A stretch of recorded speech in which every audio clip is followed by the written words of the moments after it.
If you say so. Anyway, moving on. One way to get a good job is to be a nobleman's nephew, but how can you improve your job prospects by getting nicked? Is this Duke of Marlborough type stuff? No, not particularly. We have to think about other words for... Oh, so if you're trying to get a job and it would be good if you got nicked, maybe the job is, like, testing how sharp paper is. OK. And are people going to get paper cuts? Like, that meaning of nicked. That would be a great job. Yeah, you just, like, work with paper all day, like, those ones are too sharp. Yeah, that one's lovely.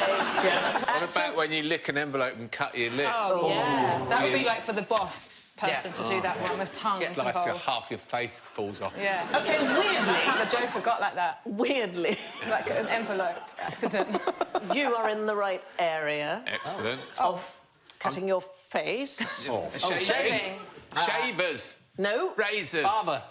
No, it's nothing to do with shaving. It is, until the Second World War, the tradition of duelling with swords was absolutely woven into the fabric of life at the higher echelons of society. We are talking about the German-speaking world, actually, to be specific. And the professional classes, they wore the resulting scars on their cheeks as badges of honour. And even today, there's about 160 student duelling clubs. So we can have a look at them fighting here.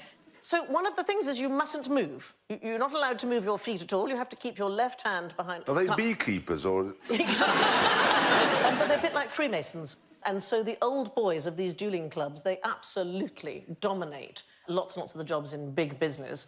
And you can see it's very ritualised, and they have these extraordinary get-togethers. They sing patriotic songs, and they have such prodigious beer-drinking contests that they have special puking basins. Is this before the fight? I'm very much hoping it's afterwards. I very much That would be great. Drunk duelling, I'd Yeah. like to see that. I think you did that on about Series 16 of Top Gear, didn't you? There were terrible injuries. 1566, the Danish astronomer Tycho Brahe lost his nose to a fellow student.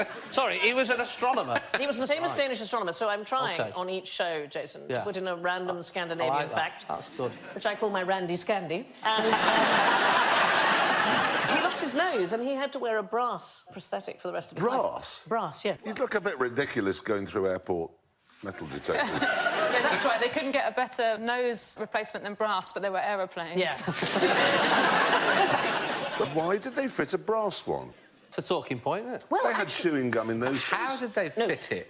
There was an adhesive, but he is said to have had a green line on his face where the adhesive... And it's possible he also had a special gold or silver one for parties. He's an interesting guy because he was really concerned about the look of things, and it is possible that he died from extremely good manners. So, 1601, he was at a banquet, and it wasn't the thing when you were at a banquet to excuse yourself to go and wee, and he may or may not have died of a burst bladder. It is possible. Or maybe he was doing coke. Again... Which would probably be really tricky with a brass nose. Yeah. I think I'd have denim. Or gingham for parties. Yeah. Like kitchen curtains. Oh, you'd have a miniature sword.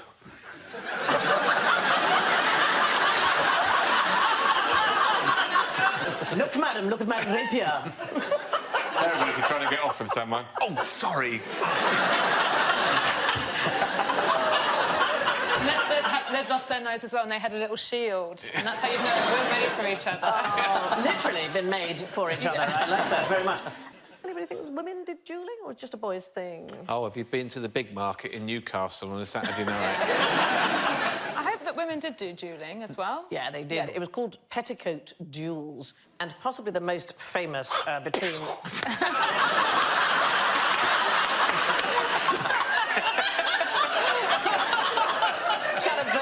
kind of snatch and grab. Never thought of hiding a pistol there. So the most famous one, 1892, in Austria, it was a topless duel. Oh, that's brilliant. Channel 5, where are you? Between Princess Metternich and Countess Kielmansegg, and what I love about it, it's said to have been caused by a disagreement over a flower arrangement. Any excuse, that sounds like... Yeah, well, I don't like the flowers, so get your top off. I'll duel you. Apparently both both women were worried that if they were wounded and some fabric got into the wound, it would get infected. It's the very first emancipated duel in that every single person who took part, all the seconds, the 2 duellers, and indeed the medic, were all women. It's hard to say who won. The princess, she was injured first on the nose, so the countess got first blood, as it were, but she was then injured on the arm, which is a better wound. So if there's points for where you cut the person, then that's what the face ones were. Who does better? OK. As long as you come out with both your nipples, I'm sure you'll be all right. Oh, fuck.